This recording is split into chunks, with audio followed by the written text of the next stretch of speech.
국회를 통과한 철강산업특별법, 이른바 K스틸법은 위기에 빠진 철강업계에 큰 힘이 될 것으로 기대되는데요. 특히 제철 과정의 탄소 배출을 획기적으로 줄이는 수소 환원 제철 도입도 탄력을 받게 됐습니다. 포스코가 국비 지원을 받아 내년부터 포항에 수소 환원 제철 시험 플랜트를 지을 예정입니다. 박철희 기자입니다.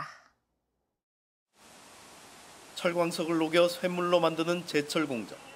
석탄을 환원제로 투입하는 기존 고로 방식에서는 철광석 안에 산소가 석탄의 탄소와 결합해 엄청난 양의 이산화탄소를 뿜어냅니다.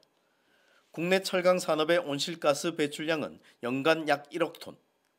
전체 산업 배출량의 39%에 이르는 수치로 글로벌 탄소 규제가 갈수록 강화되면서 점점 설 자리를 잃고 있습니다.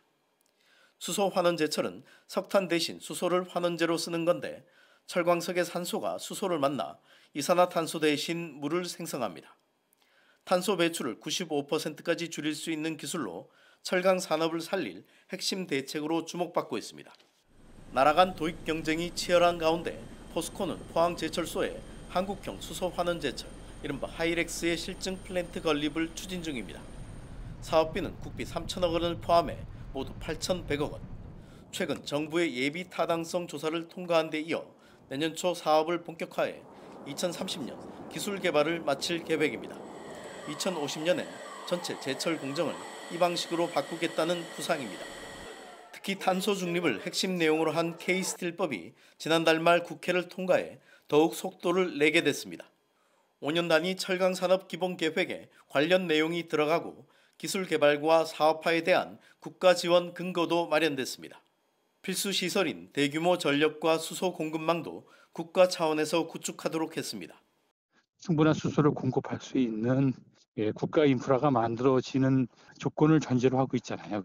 탄소 중립의 가장 핵심되는 기술 개발 과정이 이제 수소 환원 제철이니까 당연히 도움을 주셔야겠죠. 시행령에 이런 내용들이 제대로 반영될지가 관건입니다.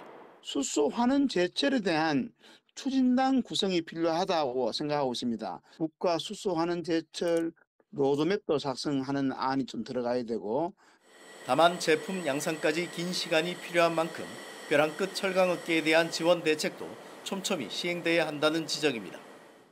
이 10년 동안 이제 어떻게 버틸 것이냐에 대한 부분인데, 이런 부분들을 빨리빨리 이제 진행을 해서 이제 우리가 수소 환원 제철로서 포스코가 포항이 새로운 신기술에 대한 철강 도시로 만들 수 있는 그런 K스틸법 제정으로 수소 환원 제철 도입에 탄력을 받게 됐습니다.